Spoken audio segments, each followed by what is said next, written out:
Baik, Assalamualaikum warahmatullahi wabarakatuh. Bapak Ibu guru yang terhormat, kembali lagi di channel Guru Abad 21 Media Informasi dan Edukasi. Hujan deras melanda wilayah admin saat ini Bapak Ibu, semoga suara kami terdengar jelas. Jadi Bapak Ibu, di video kali ini kami akan menyampaikan kabar terbaru untuk teman-teman guru, baik yang sertifikasi maupun non-sertifikasi untuk semua golongan ya, baik PNS, non-PNS, ataupun P3K Bapak Ibu. Kabar gembira ini sekali lagi untuk dua kategori ya, serti dan non-serti. Kami mulai dari kategori non-sertifikasi dulu ya. Nah Bapak Ibu, saat ini sudah banyak yang dinyatakan lulus pretest PPG Bapak Ibu. Nah banyak pertanyaan dari teman-teman kalangan yang lulus pretest ini.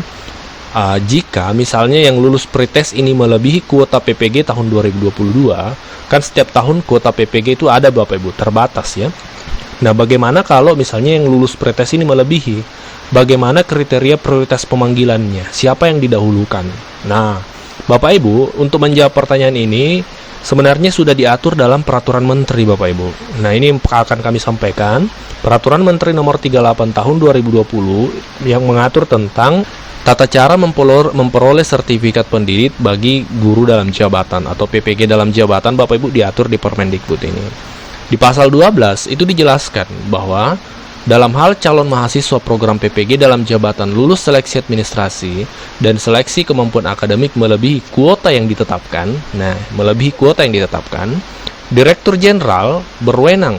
Jadi yang punya wewenang untuk menentukan adalah Dirjen ya, dari Kemdikbud, untuk menentukan prioritas berdasarkan. Nah, urutan prioritasnya pertama Bapak Ibu ini perlu kita berdasarkan masa kerja, kemudian usia, kemudian urutan tahun lulus seleksi administrasi, ya, kemudian geografis dan perolehan nilai.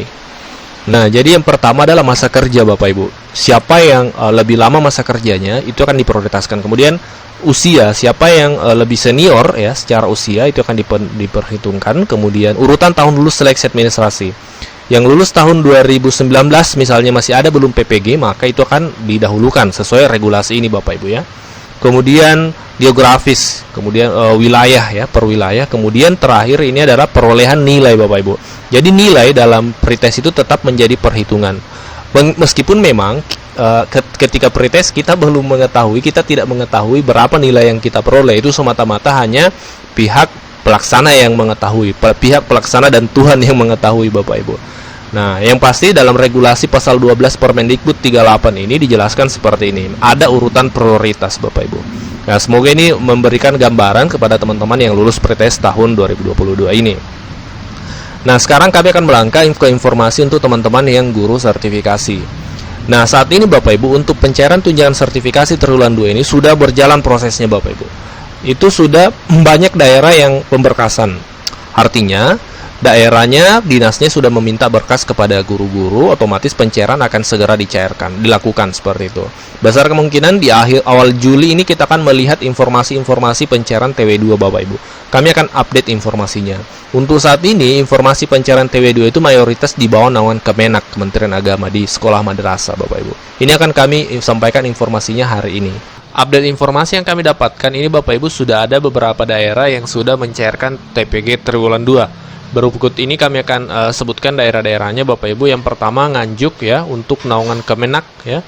Kemudian Pamekasan Kemenak, kemudian Sumenep Kemenak juga, Kediri Kemenak, kemudian Probolinggo Kemenak, Sampang Kemenak, kemudian Jember Kemenak ya, Kementerian Agama, kemudian Malang Kemenak, Malang double ya. Nah, untuk sementara triwulan 2 yang kami dapatkan informasinya ini masih didominasi oleh naungan Kemenak Bapak Ibu.